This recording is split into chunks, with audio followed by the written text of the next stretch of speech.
Do you have documented processes and systems in your business?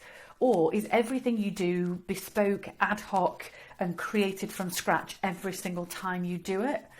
Now, I know that processes are often one of those things that sound a bit kind of icky, you know, a bit computerized, a bit robotic, as though we are going to force our business to become something sort of computerized or impersonal, and perhaps not something that we really love in the same way that we love it right now when we absolutely do it our way. But the thing with processes and systems is they make your business hugely more resilient, because what you've got is real consistency and predictability to your business, and that will really help as you look to grow it.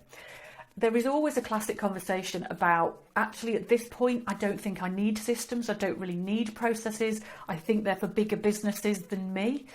But my honest advice would be that you really need to build processes into your business before you need them, because once you need them, you actually won't have the time to do it.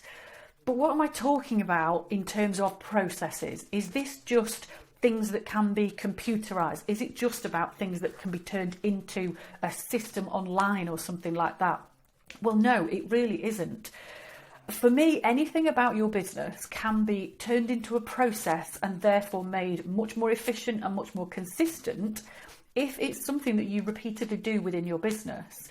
And actually, if you were to sit down and look at all the things you do over the course of a week or a month, I would hazard a guess that probably 80% of everything you do are things that you do quite repetitively, quite repeatedly. So any of those things can actually be turned into a process so that it saves you time, gets rid of any kind of errors or duplications, and makes you and your business far more consistent. So here's a couple of examples for you. Let's think about when you take on board a new customer. There is a good chance that you, at that point, have a whole series of different steps to take.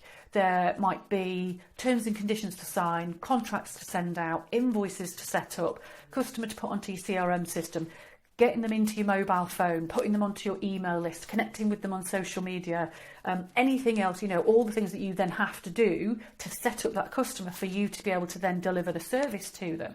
So very often bringing on board a new customer has a whole range of different steps to make sure that things go seamlessly. So a process for that kind of section of your business could be something just like a checklist. Now that checklist might be something that you create in Word or Excel so that you can, you know, keep repeating it. You don't have to recreate it every time. It might be something that you choose to put into a task management system like Asana or Trello. It might even be something where you've got a CRM system already that can handle that kind of checklist type of process, workflow, that sort of thing. So there's lots of different ways that you can look at it. But if you think about those series of steps, just having that as either a physical checklist or a series of steps in your computer system is going to constantly keep you on track. It's going to stop you forgetting one of those steps and having to backtrack later. But you can also then think about creating templates within those steps. So one of the things you might do is send a customer a welcome email, and it might be that you're confirming a whole series of different details within that. But even if that's an email that feels very individual, I would hazard a guess that 80 to 90% of that email, again, could be templated. It's the same stuff that you explain to every customer. So you can create one template email, mark the areas that you need to personalise, and that will save you a huge amount of time and thought and headache every time you bring on board a new customer. So you can see there the way a series of steps and building in templates and then creating some kind of reminder process can actually create a really solid, resilient process for you that doesn't take a massive amount of time and actually makes your life easier and the customer experience better. So that's a great example.